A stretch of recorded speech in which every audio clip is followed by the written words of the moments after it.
নীলের এমন কথায় কোনো মন থেকে অনেক কষ্ট পায়। নীল যে তাকে এত দূর রেখেছে জানতো না আয়রা। নীলের এক কথায় আয়রার মনের মধ্যে ঝড় বয়ে যাচ্ছে। এই মুহূর্তে আয়রার অনেক কষ্ট হচ্ছে। আয়রা আস্তে করে নীলের হাতটা ছেড়ে দিয়ে হালকা হাসার চেষ্টা করে বলে, আপনি একটু বসুন, আমি একটু আসছি। আয়রা আর কিছু না বলে রুম থেকে বেরিয়ে যায়। নীল বুঝতে পারে আয়রা কষ্ট পেয়েছে। বুঝতে পারে নীলের এমন কথা বলা ঠিক হয়নি। নীল কথাটা যেভাবে বলেছে সেভাবে বলতে যায়নি। নীলের এমন রুক্ষ কথায় আয়রা অনেকটা ভেঙে পড়ে। আয়রা বাইরে এসে ওয়াশরুমে এসে কান্নাকাটি শুরু করে দেয়। আয়রা অনেক কষ্ট পেয়েছে নীলের কথায়। ভাবতে পারেনি নীল সোজা সবটা এমন উত্তর দিবে। ডক্টর নীলের হাতের ক্ষত জায়গার অনেক কিছু ওষুধ লিখে দিয়ে বলে, এই ওষুধগুলো ঠিক মতো কন্টিনিউ করবেন। ইয়েস। ডক্টর নীলের কাছে প্রেসক্রিপশন দিয়ে চলে যেতে নিলেও আবার দাঁড়িয়ে গিয়ে বলে, মিস্টার, একটা কথা বলতাম যদি কিছু মনে না করেন। বলুন। মেয়েটা আপনার যেই হোক না কেন, দেখেই বোঝা যায় যে সে আপনাকে অনেক ভালোবাসে। আপনার অমন কথায় মেয়েটা অনেক কষ্ট পেয়েছে। আমি আপনার চোখেও তার জন্য জমে থাকা ভালোবাসা দেখেছি। নিজের ভেতর ভালোবাসা জমিয়ে না রেখে প্রকাশ করুন। ভালোবাসার প্রকাশেই প্রকৃতির সুখ। সময় থাকতে নিজের জিনিস নিজের করে নিন। একবার দেরি হয়ে গেলে আর আফসোস করেও কুল পাবেন না। নীল কোনো উত্তর দেয় না ডক্টরের কথায়।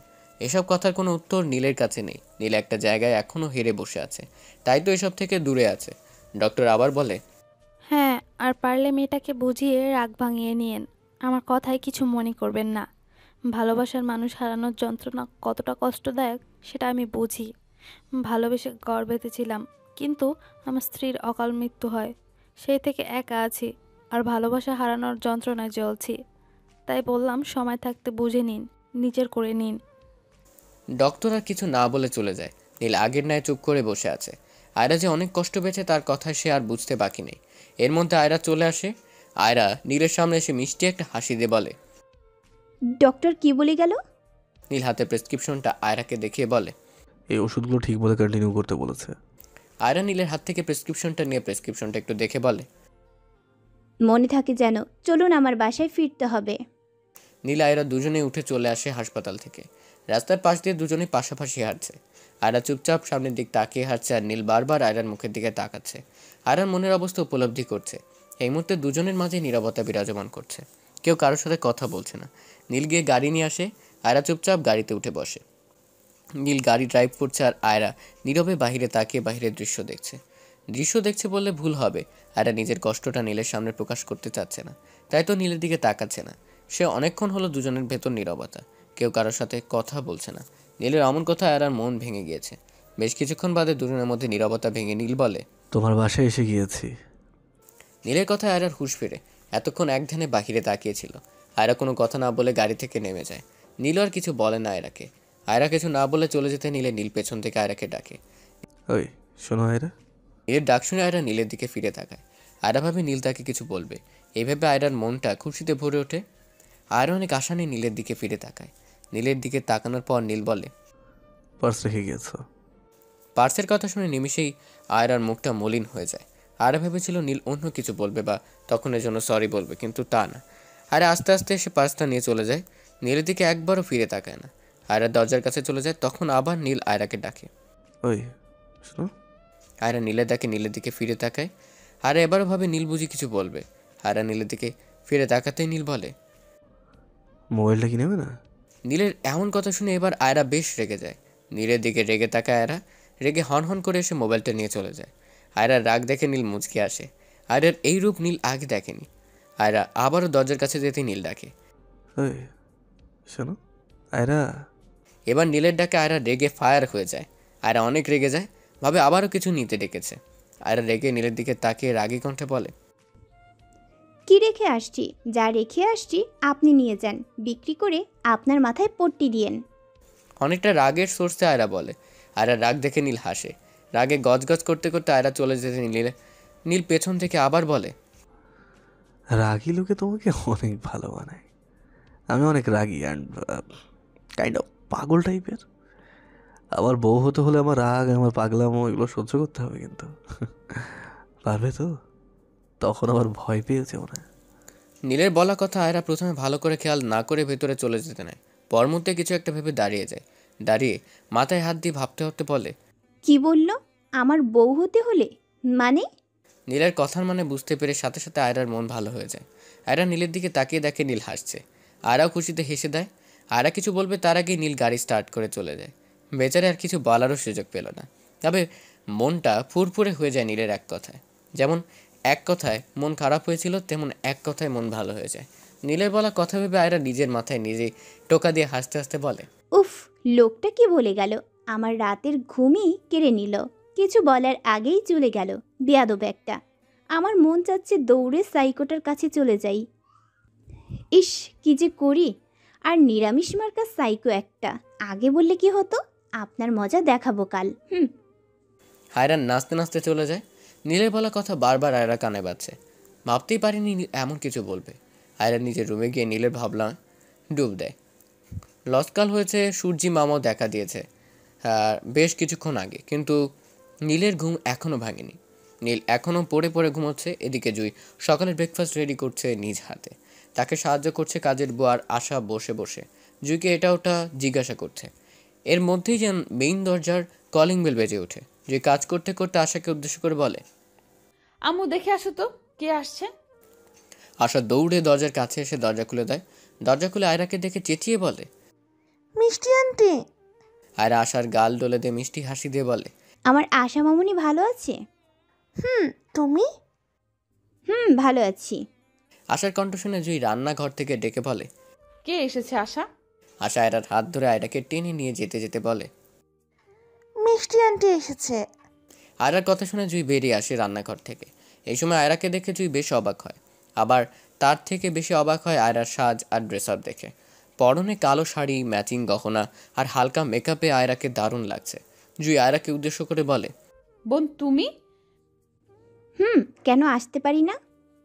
অভিমানী সুরে কথাটা বলে আয়রা।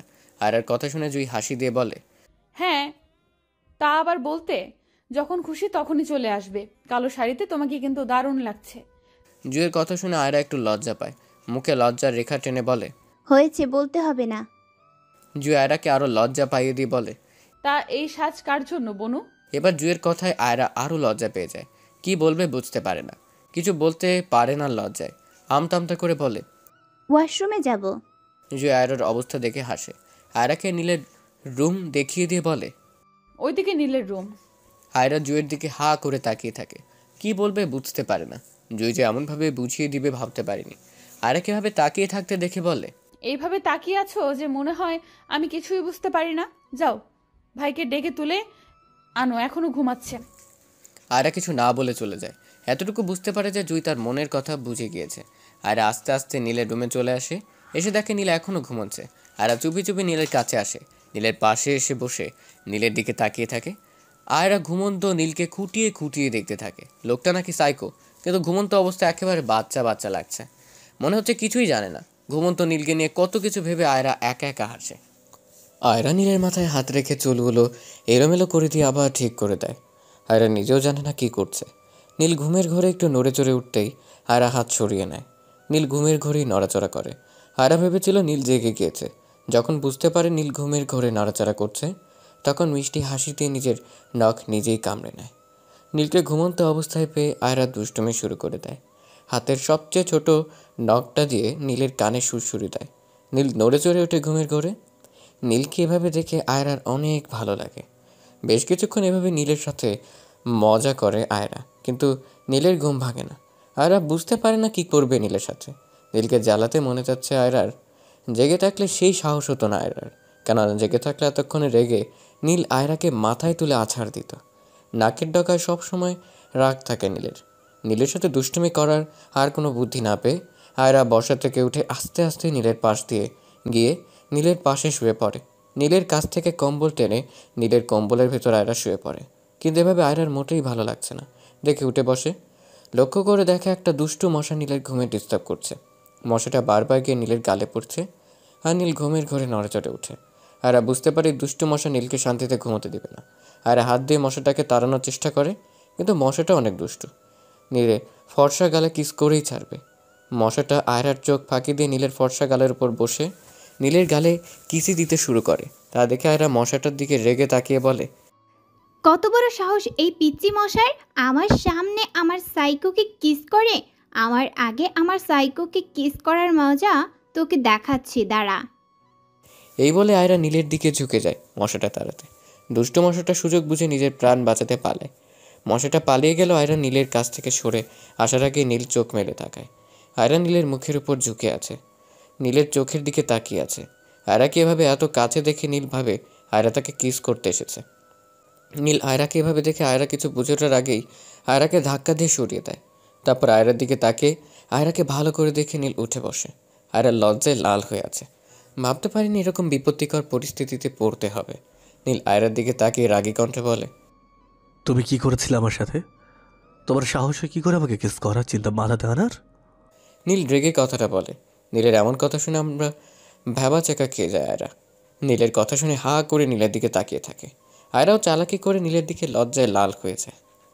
ইচ্ছা করে আয়রা লজ্জা পায়। নীলকে বোঝাতে চাচ্ছে আসলেই সে নীলকে কিস করেছিল। নীল আয়রাকে এভাবে লজ্জায় লাল হতে দেখে ওর দিকে আগুনের দৃষ্টিতে তাকিয়ে বলে, কার অনুমতি নিয়ে আমার রুমে এসেছো? এত সাহস হয় কি করে অনুমতি ছাড়া আমার রুমে আসার? নীলের কথা শুনে আয়রা নীলের দিকে ভ্রু কুচকে তাকিয়ে মুখ ভেঙচি কেটে বলে, যখন ইচ্ছে তখন আসবো, যতবার ইচ্ছে ততবার আসবো। আপনার অনুমতি নিতে পারবো না। আপনি কি করবেন? আমি আপনাকে ভয় পাই না, বুঝছেন? নীল আয়রার কথা শুনে আয়রার দিকে রেগে তাকায়। নীলকে এভাবে তাকাতে দেখে আয়রা লজ্জামাখা কণ্ঠে বলে, এভাবে তাকিয়ে থাকবেন না, আমার লজ্জা লাগে। নীল আয়রার কথা শুনে হাসবে না কাঁদবে তা ভেবে পাচ্ছে না, তাই উঠে চলে যায় ওয়াশরুমে। আয়রা বসে বসে নিজেই বোকা বনে গেল। কিছু তো বলবে তা না, বাট চলে গেল।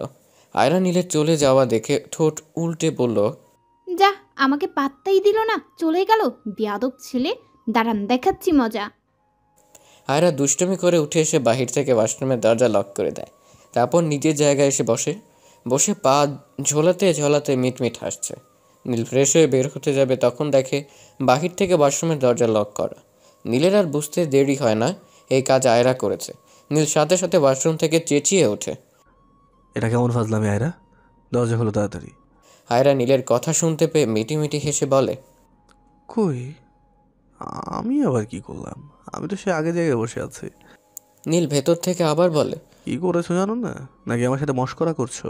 আয়রা আগের নয় মিটিমিটি হেসে বলে, ও মা, এ কি বলেন? আমি কেন শুধু আপনার সাথে মশকরা করতে যাব? আমি কি আপনার বেয়ান লাগি যে আপনার সাথে মজা করব? আয়রা দুষ্টামিতে এবার নীল রেগে রাগী কণ্ঠে বলে, কি লাগো না লাগো পরে বলছি, আগে চুপচাপ দরজাটা খোলো, নাহলে কিন্তু। আয়রা বিছানায় বসে পা ঝুলাতে ঝুলাতে বলে, না হলে কিন্তু কি? দরজা ভেঙে বেরিয়ে এসে তোমাকে মাথায় তুলে আছাড় মারবো কিন্তু। আয়রা নীলের কথা শুনে ভ্রু ভাঁজ করে বলে, পারলে আসুন তো দেখি। নীল এবার দাঁতে দাঁত চেপে বলে, খুলবে কিনা সেটা বলো। আয়রা বুঝতে পারে ভাবে নীল রেগে যাচ্ছে, আর এরপর যে ওর উপর এই রাগ ঝাড়বে বুঝতে বাকি নেই। তাই আয়রা চুপি চুপি উঠে গিয়ে ওয়াশরুমের দরজা লক খুলে দেয়। লক খুলে দিয়ে দৌড়ে চলে আসতে নিলেই নীল পেছন থেকে আয়রার হাত ধরে ফেলে। আয়রা চুপচাপ দাঁড়িয়ে যায়। এটা ভাবে যে এতক্ষণে দুষ্টামির জন্য এবার পানিশমেন্ট দিবে, কিন্তু তা না করে নীল আয়রাকে টেনে নিজের সাথে মিশিয়ে নিয়ে শক্ত করে ধরে রাখে। আয়রা নীলের ছোঁয়া পেয়ে সাথে সাথে চোখ বন্ধ করে নেয়। নীল আয়রার কানের কাছে মুখ নিয়ে ফিস ফিস করে বলে, আমাকে এতক্ষণ ওয়াশরুমে আটকে রাখার জন্য যে কি পরিমাণে শাস্তি আমি তোমায় দেবো জানো তুমি? নীলের ঠোঁটের ছোঁয়া আয়রার কানের লতিতে লাগতেই আয়রা সারা শরীর কেঁপে ওঠে। নীলের এত কাছে এভাবে প্রথমবার আয়রা। আয়রা চুপচাপ একভাবে দাঁড়িয়ে থাকে। নীল আয়রার কোমরে এক হাত দিয়ে স্লাইড করতে করতে বলে, আমি সাইকো ঠিকই, কিন্তু প্রয়োজনে রোম্যান্টিক সাইকো হতে পারি। আয়রা নীলের কথা শুনে মহা পর্যায়ে অবাক হয়। নীল আস্তে আস্তে ঝুঁকতে থাকে আয়রার দিকে, আর আয়রার নিঃশ্বাসও আটকে আসতে থাকে। জোরে জোরে শ্বাস নিতে শুরু করে আয়রা। নীল ঝুঁকে একেবারে আয়রার অনেক কাছে চলে আসে, আর আস্তে আস্তে আয়রার অস্থিরতা বেড়েই চলেছে। আয়রার মনে উথাল পাতাল ঢেউ শুরু হয়ে গেছে। আয়রা যেন পাগল হয়ে যাচ্ছে। আয়রা এভাবে নিজেকে আর ধরে রাখতে পারছে না। আয়রা না পেরে নিজেকে নীলের কাছে সঁপে দেয়। নীল যখন আয়রা ঠোঁটে ঠোঁট ডুবিয়ে দিবে তখনই দরজার বাহির থেকে আশা নীলকে ডাকে। মামাই উঠেছো? ব্রেকফাস্ট করতে আসো মিষ্টি আন্টিকে নিয়ে। আশার ডাকে নীলের ধ্যান ভাঙে। আয়রা সুযোগ বুঝে নীলের কাছ থেকে দূরে সরে আসে। নীলের দিকে তাকিয়ে মিষ্টি হাসি দিয়ে দৌড়ে চলে আসে। নীলও রুম থেকে বেরিয়ে আসে। তারপর ব্রেকফাস্ট করতে বসে। নীল আয়রা টেবিলের সামনাসামনি বসেছে। তখন আর কথা ভেবে আয়রা লজ্জায় চোখ তুলে তাকাতে পারছে না নীলের দিকে। নীল বিষয়টা বুঝে চুপ করেই আছে। ব্রেকফাস্ট এসে আয়রা জুই আর আশার সাথে গল্প করে, তারপর নীলের সাথে বেরিয়ে আসে। নীল আয়রাকে কলেজে ড্রপ করে দিয়ে নিজের কাজে চলে যায়। তাকে খুব অল্প সময়ের মধ্যে অনেক কাজ করতে হবে। নীল বসে আছে একটা টেবিলের সামনে, বসে বসে নিজের বন্দুকে বুলেট লোড দিচ্ছে। তখনই মুন্না নামের একটা ছেলে দৌড়ে নীলের কাছে এসে হাঁপাতে শুরু করে। নীল মুন্নাকে এভাবে হাঁপাতে দেখে বলে, কি হয়েছে, হাঁপাচ্ছ কেন এভাবে? মুন্না হাঁপাতে হাঁপাতে একটু রিল্যাক্স হয়ে বলে। মুন্নার কথা শুনে হাতের সব কাজ রেখে নীল দাঁড়িয়ে যায়। কথা শোনা মাত্রই নীলের রক্ত গরম হয়ে যায়। নীল হাতের তালু মুঠোবন্দি করে মুন্নার দিকে তাকিয়ে ভয়ঙ্কর কণ্ঠে বলে, হোয়াট? প্রমাণের কথা বলে মুন্না নীলের সামনে আমানের কিছু ছবি তুলে ধরে, যা দেখে ক্রমশ নীলের রাগ বাড়তে থাকে। নীল সব ছবিগুলো এক এক করে দেখে অনেক রেগে যায়। রেগে জোরে টেবিলে আঘাত করে বলে, ওই কুত্তার বাচ্চা তাহলে এখনো মরেনি, এবার আমার হাতে ওর মরণ নিশ্চিত। বলেই নীল বন্দুকটা হাতে তুলে নিয়ে বেরিয়ে পড়ে।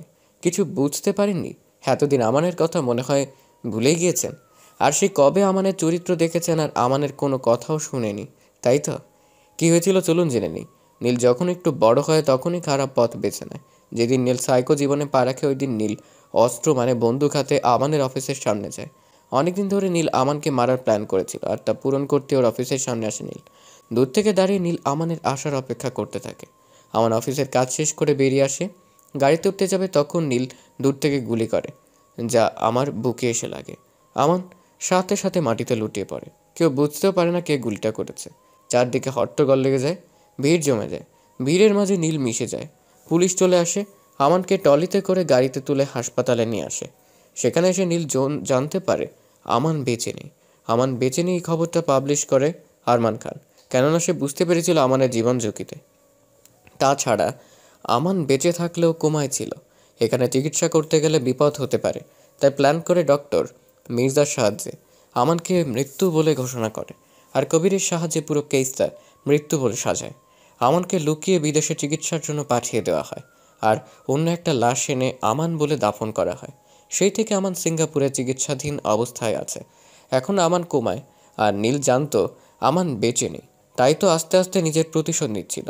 কিন্তু আজ আমানের খবর পেয়ে নীলের পুরনো প্রতিশোধের আগুন দাউ দাউ করে জ্বলে উঠেছে। সিঙ্গাপুর চিকিৎসাধীন অবস্থায় কোমায় পড়ে আছে আমান খান। বেঁচে থেকেও তার দেহে জীবন নেই। কয়েক বছর হয়েছে এভাবে চিকিৎসাধীন অবস্থায় আছে আমান খান। আরমান খান ছেলেকে বাঁচাতে প্রাণপণ চেষ্টা করে চলেছে। পুরো দুনিয়াই জানে আমান বেঁচে নেই, শুধুমাত্র কয়েকজনই জানতো বেঁচে আছে। এখানে ক্ষণে ক্ষণে মৃত্যুর সাথে লড়াই করছে আমান। ডক্টর তার ভালো হবার লক্ষণ দেখছে না, কিন্তু চেষ্টা করে চলেছে কয়েক বছর ধরে। ডক্টর কিছুক্ষণ আগে আমানকে চেক আপ করে গিয়েছে। তারা রোজ রোজ আমানের চেক আপ করে, কিন্তু প্রতিদিনের মতো আজও আমানের উন্নতি নেই। আমান ঘুমন্ত অবস্থায় কমায় রয়েছে। ডক্টর চেক আপ করে যাওয়ার পর আমানের দেখভাল করার জন্য নার্সকে পাঠিয়ে দেওয়া হয়। নার্স এসে তার কাজে ব্যস্ত হয়ে পড়ে। নার্স কাজের পাখে হঠাৎ করে লক্ষ্য করে দেখে আমানের ভিপি নর্মাল হচ্ছে ক্রমশ। আমাদের এই অবস্থা দেখে নার্স তাড়াতাড়ি আমানের কাছে এসে আমাদের চেক আপ করে। একটু পর লক্ষ্য করা যায় আমানের ডান হাতের একটা নখ নড়ছে। নার্স বিষয়টা দেখে দ্রুত ডাক্তারকে ডাকে। ডাক্তার এসে আমাদের চেক আপ করে বুঝতে পারে আমার নর্মাল হতে চলেছে। তাই দ্রুত পদক্ষেপ নিতে ডাক্তার আমানের চিকিৎসার ব্যবস্থা করে। প্রয়োজনীয় সব ইনজেকশন আমাদের শরীরে প্রবেশ করে। কয়েকদিন পর আরমান খানকে আজ চিন্তিত দেখাচ্ছে। সে মাথায় হাত দিয়ে সোফায় বসে আছে। রবিন বের হয়ে এসে পিতাকে এভাবে দেখে তার পাশে এসে বসে, তারপর নরম সুরে বলে, ড্যাড, ইউ আর ওকে? রবিনের কথা শুনে সে জোরে নিঃশ্বাস ছেড়ে সোজা হয়ে বসে বলে, চিন্তা হচ্ছে আরমানকে নিয়ে। ড্যাড, কিসের চিন্তা? ভাইয়া তো সেভ আছে।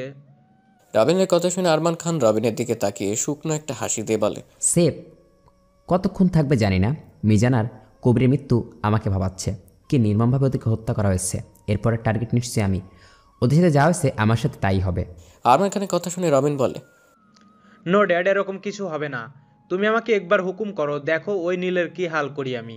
প্রাণ ভিক্ষা চেয়েও পার পাবে না। রবিনের এমন বেমানান কথা শুনে আরমান খান হাসতে হাসতে বলে, তুমি পাগল হয়ে গেছো। নীল মানে সাধারণত কারণ নয়, নীল মানে তুফান, নীল মানে মহাপ্রলয়, নীল মানে ভয়ঙ্কর ঝড় হাওয়া বা কাউকে বলে আসে না, যখন যেখানে আসে সব ধ্বংস করে দেয়। তোমার কি ধারণা আমি চেষ্টা করে নীলকে সরিয়ে দিতে? আমরা সবাই মিলেও নীলের ধারে কাছে যেতে পারিনি, আর তুমি বলছো একা একা কিচ্ছু করতে পারবে না, ওর কাছে যেতে পারবে না। এই চিন্তা করা বোকামি, বরং অন্য কিছু করে ভাবো, যাতে সাপও মরবে, লাঠিও ভাঙবে। আমান খান আর কিছু না বলে উঠে চলে যায়। নিজের বাবার মুখে নীলের সম্পর্কে শুনে রবিন অনেক রেগে যায়। রবিন বসে বসে ভাবতে থাকে কি করা যায়। রাগে হাতের তালু মুঠো বন্দি করে। তারপর বসা থেকে উঠে দাঁড়িয়ে রাগে কটমট করতে করতে বলে, কি ভেবেছে রবিন খান ওই নীলকে ভয় পায়? নো নো নো, এবার আমাকেই ওর মুখোমুখি হতে হবে, দেখাতে হবে রবিনের পাওয়ার। ওকে বোঝাতে হবে রবিন হেরে যাওয়ার পাত্র নয়, রবিন চাইলে সব করতে পারে। বলেই রবিন হন হন করে বাসা থেকে বেরিয়ে যায়। বাসা থেকে বেরিয়ে এসে রবিন তার সব লোক ও আরও কিছু লোক সাথে নিয়ে নীলের ডেরার উদ্দেশ্যে রওনা হয়। উদ্দেশ্য আজ নীলের হেস্তনেস্ত করবে। আজ নীলকে তার শক্তি আর পাওয়ার দেখাবে। রবিন ভেবেই নিয়েছে আজ নীলের সাথে সে বোঝাপড়া করবে। সে যে নীলকে ভয় পায় না সেটা দেখাবে। রবিন খোঁজ নিয়ে জানতে পারে নীল পুরনো একটা গুদামে আছে। রবিন গাড়ি ভর্তি লোক নিয়ে নীলের ডেরার সামনে এসে পৌঁছায়। কয়েকজনকে পেছন থেকে পাঠায়, কয়েকজনকে নিয়ে নিজেই এগিয়ে যায়। নীল আগেই রবিনের আসার খবর পেয়েছে। রবিনের আসার খবর পেয়ে নীল তার জন্য অপেক্ষা করতে গুদামের ভেতরেই ছিল। রবিন লোকসহ ভেতরে প্রবেশ করে আর পেছন দিক দিয়ে রবিনের লোকগুলো প্রবেশ করে। সব দিক থেকে এসে রবিনকে ঘিরে ধরে রবিন আর রবিনের লোকেরা। রবিন নীলের সামনে এসে নীলের দিকে বন্দুক তাক করে ধরে। রবিন রাগী কণ্ঠে বলে, তুই কি ভেবেছিস তোকে ভয় পেয়ে এতদিন আমি চুপ ছিলাম? তোকে ভয় পেয়ে লুকিয়ে থাকার ছিল রবিন না। রবিন কাউকে ভয় পায় না, আর তো তোকে। আচ্ছা তুই এখানে একা কেন? তোর পালা পোশাক কুকুরগুলোকে তো দেখছি না, তাদেরকেও ডাক, তোর সাথে তাদেরকেও এখানেই মেরে পুঁতে রেখে চলে যাই। রবিনের কথা শুনে নীল কোনো কথা না বলে হাসে শুধু। নীলের হাসির মানে রবিন জানে না। রবিন নীলের হাসি দেখে নীলের সামনে চেয়ার টেনে বসে বলে, এতটুকুতেই ভয় পেয়ে চুপ করে আছিস? কই সাইকোনিলের সেই পাওয়ার? আজ রবিন দেখতে চায় সাইকোনিলকে, মুখোমুখি হতে চায় তার। নীল এবারও কিছু বলে না, চুপ করেই থাকে। চুপ করে মোবাইলটা বের করে। রবিন কিছু বললেও নীল কানে না নিয়ে জুঁয়ের নাম্বারে ফোন করে। একবার রিং হতেই জুঁই ফোন রিসিভ করে। নীল ফোনে লাউডস্পিকার দিয়ে বলে, হ্যাঁ আপু, আমি বলছিলাম হয়েছে কি, আমার কাছে জিজু এসেছে। আবার আমি বুঝতে পারছি না কীভাবে জিজুর আপ্যায়নটা করব, আর কিভাবে আপ্যায়ন করলে জিজু খুশি হবে। তুই তো মনে হয় জানিস কীভাবে জিজু আপ্যায়ন পছন্দ করে। যদি তুই বল ভাই, আমায় বলতে জিজুকে কীভাবে আপ্যায়ন করব, আমার একটু নয় অনেকটা উপকার হতো। একটু কনফিউজড তো, বুঝতেই পারছিস।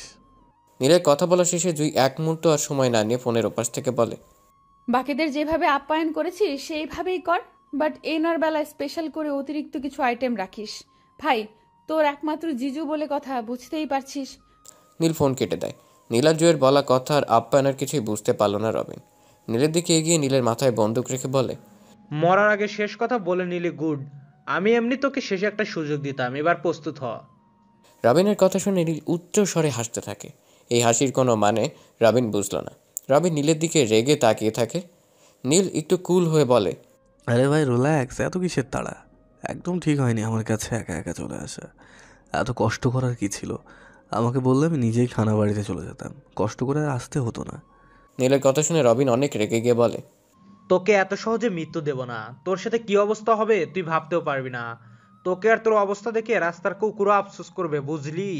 এই বলে রবিন উঠে দাঁড়িয়ে পেছনে ফিরে তাকিয়ে দেখে একদল লোক ওর দিকে বন্দুক তাক করে দাঁড়িয়ে আছে। রবিন সাথে করে যে লোকগুলো নিয়ে এসেছিল তারা একজনও নেই।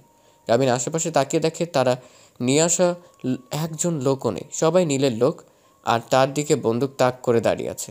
এই দৃশ্য দেখে রবিনের হাত থেকে আপনা আপনি ভয় বন্দুক পড়ে যায়। রবিন ঠাস করে সে আগের চেয়ারে বসে পড়ে। নীল বন্দুকটা তুলে টেবিলের উপর রেখে রবিনের দিকে এগিয়ে দেয়। রবিন ভয়ে চুপ করে আছে। এতক্ষণের ডায়লগ আর এখন মনে পড়ছে না রবিনের। সব ভুলে গেছে। কখন কিভাবে কি হলো সে বুঝতেই পারেনি। এতটুকু বুঝতে পেরেছে যে সে অনেক বড় ভুল করলো এখানে এসে। সে এখন এটাই ভাবছে কি করে নিজের প্রাণ বাঁচাবে এই সাইকোর হাত থেকে। নীল রবিনের কাছে বন্দুক এগিয়ে দিয়ে বলে, এতক্ষণ কথা না বলে আমাকে আগেই মেরে ফেলা উচিত ছিল। বড্ড ভুল হয়ে গেল না? সে যাই হোক, দোলা ভাইয়ের সম্পর্কটা না অন্যরকম, তাই আজ আমরা অন্যরকম গেম খেলবো। নীলের কথার কোনো মানে রবিন বুঝলো না। নীল বসা থেকে উঠে রবিনকে অবাক করে দিয়ে বলে, পালিয়ে যাও এখান থেকে, তোমাকে লাস্ট একটা সুযোগ দিচ্ছি, পালিয়ে যাও, গো নাও। রবিন কল্পনা করেনি নীল এমন কিছু করবে তার সাথে।